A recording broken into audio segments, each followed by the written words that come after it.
I'm going to show you a plugin that I've used in the past to get rid of malware. I found it to be extremely useful, and I'm sure you will too.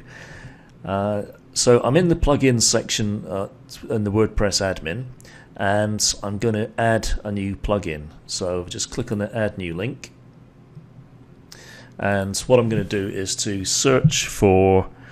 You can search for. It's got a really strange name, this plugin. So you can either search for anti-malware, and that will bring it up, or you can search for GOTMLS. That's GOTMLS. Either one of those two should bring the plugin up at the top of the search results. So here it is here. If you're in any doubt, the plugin is by a guy called Eli Sheets, and it's anti-malware, and in brackets, get off malicious scripts. Bit of a strange name, but the plugin works extremely well. So I'm going to install that.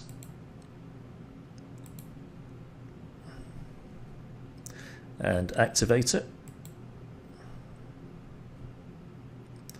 Okay, so you'll notice down the left-hand side menu that we've now got a new option called anti-malware.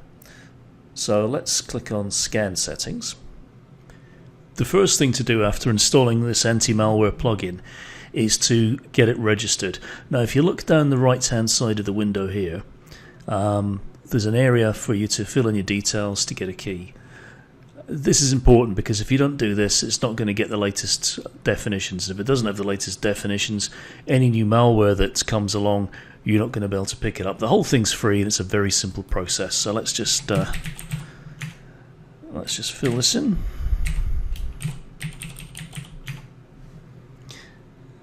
I'm going to get this sent through to a different email address.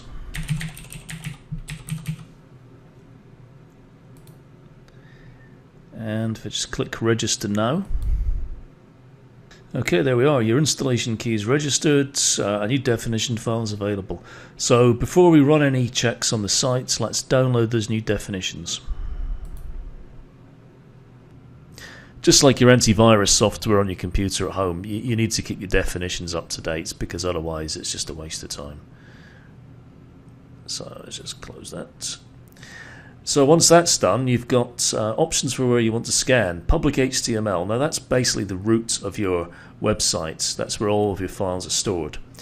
And if you choose that, then it's not just going to scan the stuff that's in WordPress. It'll scan stuff that's outside of WordPress as well as your WordPress content.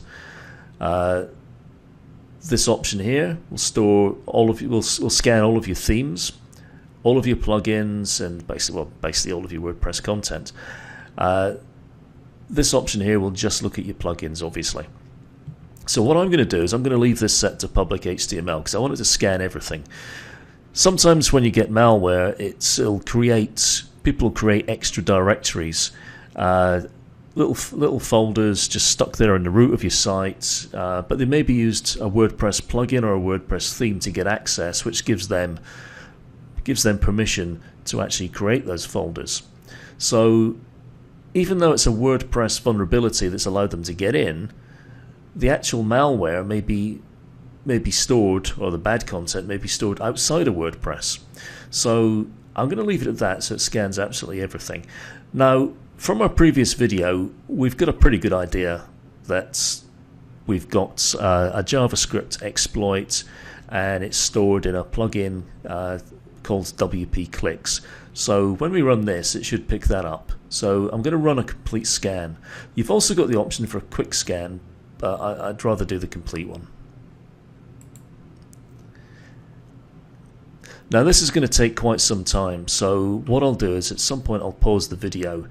You can see it's just preparing, that's it starting the scan, and that's its time estimate, 480 minutes, 251 minutes remaining. You know, it's a bit like the Windows time estimates. It kind of goes up and down depending on whatever. But one thing I can say for definite is it will take a long time. So I'll pause this video now and come back to it later once the scan's complete. Well, I've got a bit of a confession to make here, and that is that I completely messed up the recording for this video. I forgot to hit the record button, and I had been cleaning up the malware that was found in WP Clicks, and had got through pretty much most of it before I realised. However, all is not lost, because I still have one bit of malware left. And so what I've done is I've kicked the scan off again, and as you can see, it's 100%. And you can see in red, it shows it's got a backdoor script. So let's just scroll down, and it tells us where it is. So it's something connected to the themes, and it's in functions.php.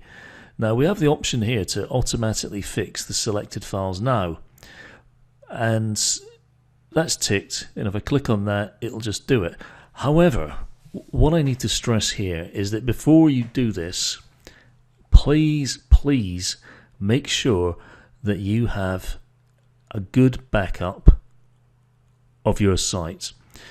And the reason I say that is that what this plugin does is it modifies the code. Now, it's a little contentious in that it can also modify the WordPress core files, which, really you shouldn't do. But quite frankly, if I've got a website which is down because it's got malware on it, I do pretty much anything to get that back up and running. So I don't have an issue with the fact it modifies some of these files. But given that it does modify the files, if anything goes wrong, if you haven't got a backup, then you're in deep trouble.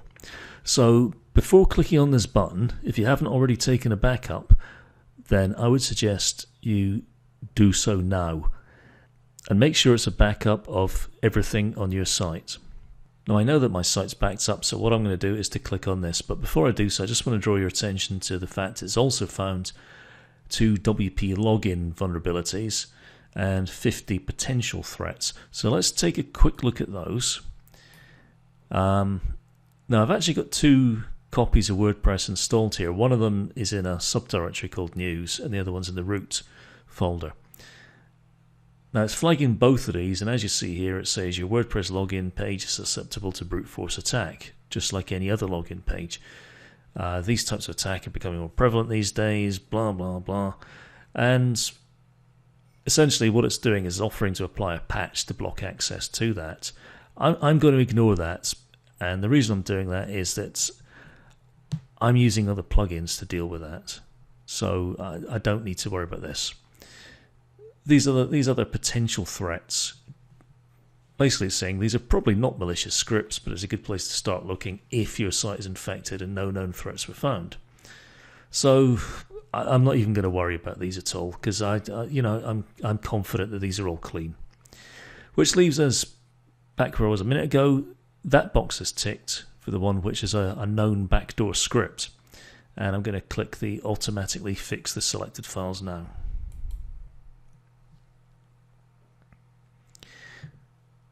So it says here, changed one file,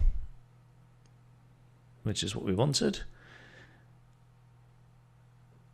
And it says fixing, blah, blah, blah, success. And we get a little message here saying tested your site. It appears we didn't break anything, which is good. And that's it. So if we were to run another scan, it would run through all of this, and that would be absent. In fact, I'll kick that off just now just to prove it. So if we go back to scan settings,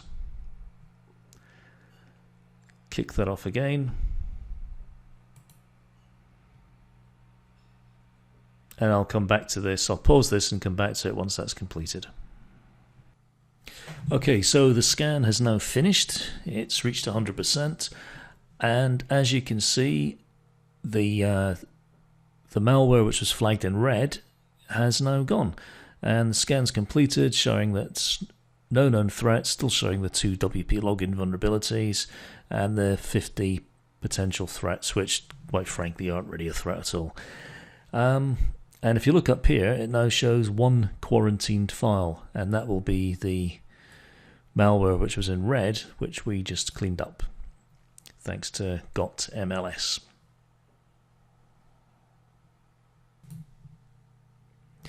This is a great plugin, and it certainly dug me out of a hole on 1 or 2 occasions. But I think the thing to bear in mind with this plugin, and in fact most of the free solutions, is that they are not 100% perfect. They'll clean up what they can, do the best they can, but what you don't know is, something might still be lurking there that it's not detected. There may still be some backdoor. It's important that you know how your site got infected. It's not just enough to know that it is infected and clean it up. You need to know how it's got infected so that you can close that back door or close that loophole to make sure that it doesn't happen again. What I would recommend is that you come back to your site in a few days' time and run a full scan again just to make sure it's still clean.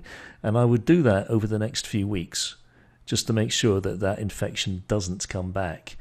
As I say, this has proven to be a great plugin for me, and it's been a real lifesaver. But it's not guaranteed 100% perfect by any means. And I'd also recommend running an external scan through something like Securi. If you find your site's got an infection and you want to have a try at cleaning it up yourself, then I definitely recommend this plugin.